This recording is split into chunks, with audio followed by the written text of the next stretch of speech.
Tô aqui entrando um pouquinho com vocês para, caso tenha alguém que deseje conversar, tô aqui disponível para a gente conversar um pouquinho naquilo que se refere à transição de gênero, que é o primeiro livro, uma transição segura e planejada, da qual eu relato todas as etapas da minha transição segura, com exclusividade, com informações sobre médicos, indicações cirúrgicas. Também não é uma questão obrigatória, né?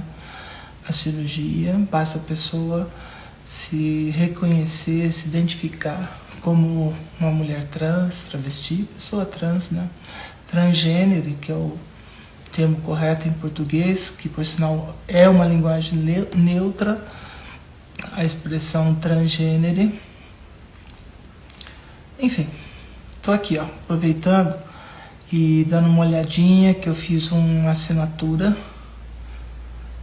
que eu tô gostando bastante, eu recomendo, uma assinatura do chat adapta.org, que é sobre inteligência artificial. Então eu estou tendo aqui, assistindo alguns cursos, participando, mantendo atualizada, informada, que sempre é bom e importante, né?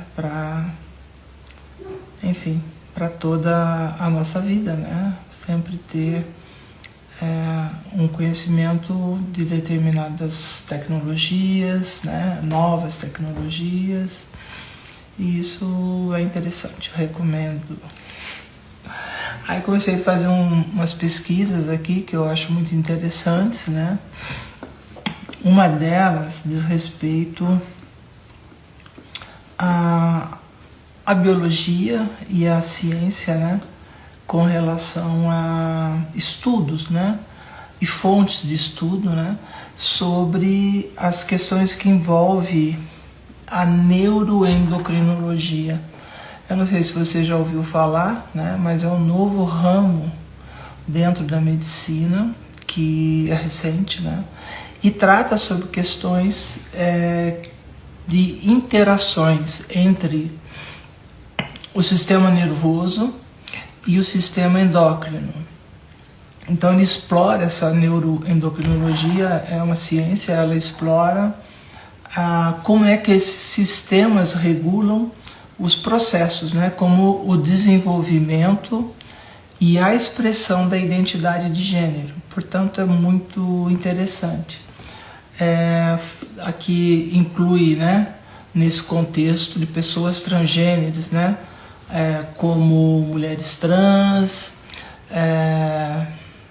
travestis, homens trans, pessoas que através desse estudo, dessa ciência, a neuroendocrinologia, ela pode oferecer insights sobre como as influências hormonais interagem com o cérebro para influenciar a identidade de gênero, que não é uma escolha, não é opção, a pessoa já nasce no seu próprio tempo de desenvolvimento dentro do organismo, do útero materno, já tem desenvolvido aspectos físicos e aspectos neurológicos. Aí surge a expressão chamada neurociência.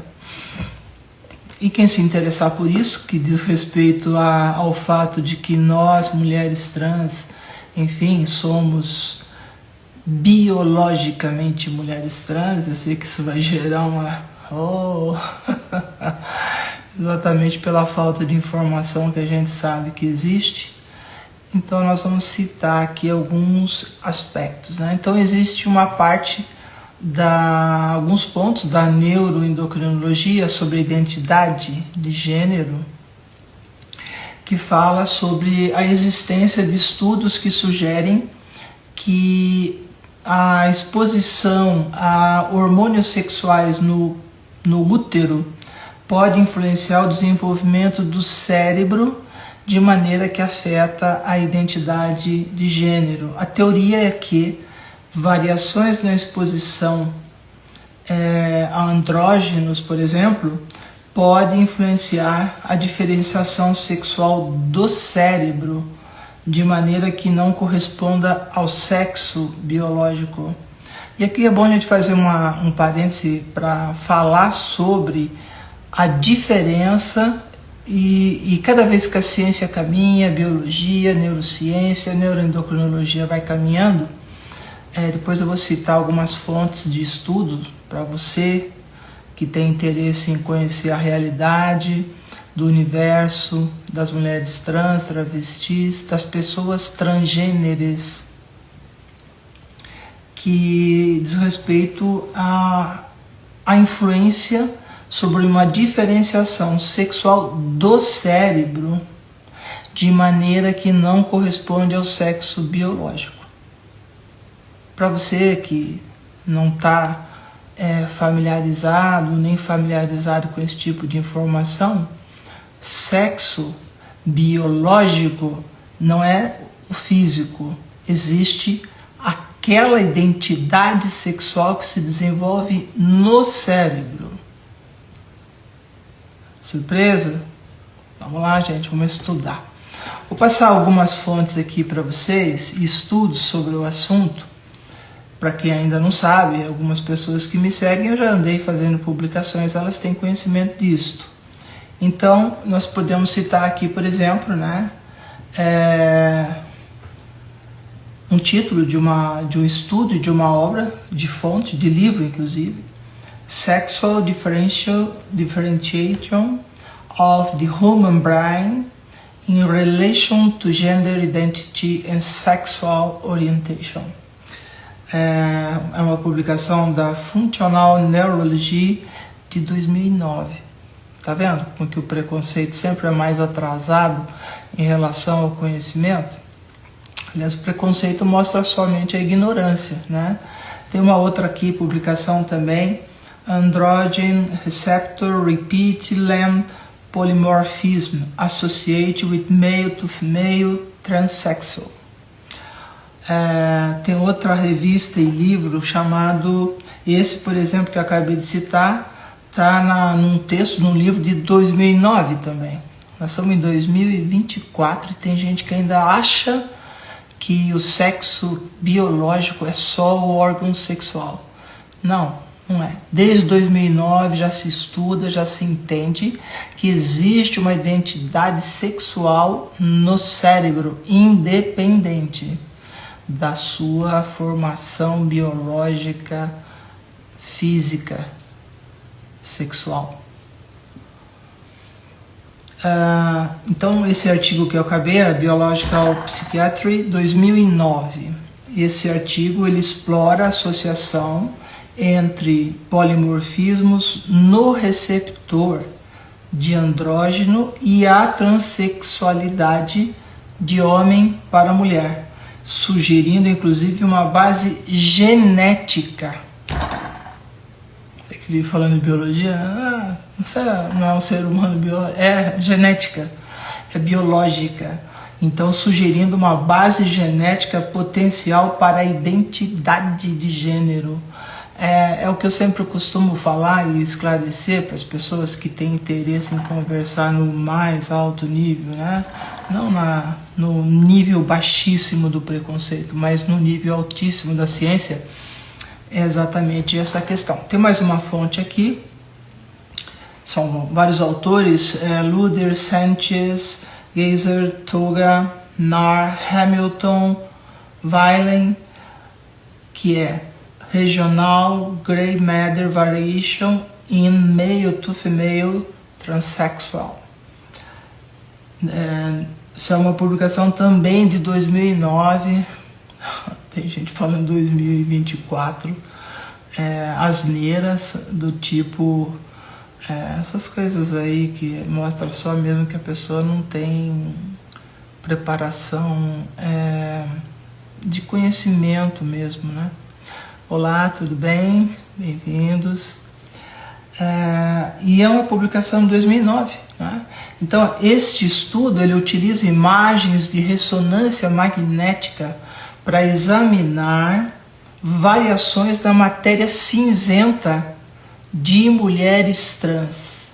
antes do início da terapia hormonal, encontrando diferenças que poderiam estar relacionadas à identidade de gênero. Tem outro estudo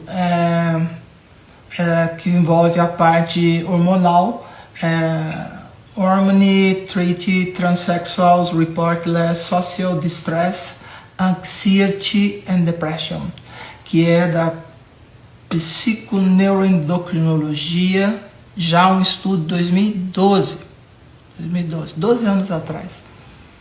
Esse estudo ele avalia os efeitos da terapia hormonal em pessoas transgêneres, observando reduções no desconforto social, ansiedade e depressão, o que sugere que a terapia hormonal pode ter efeitos benéficos além da conformidade física com a identidade de gênero. Tá?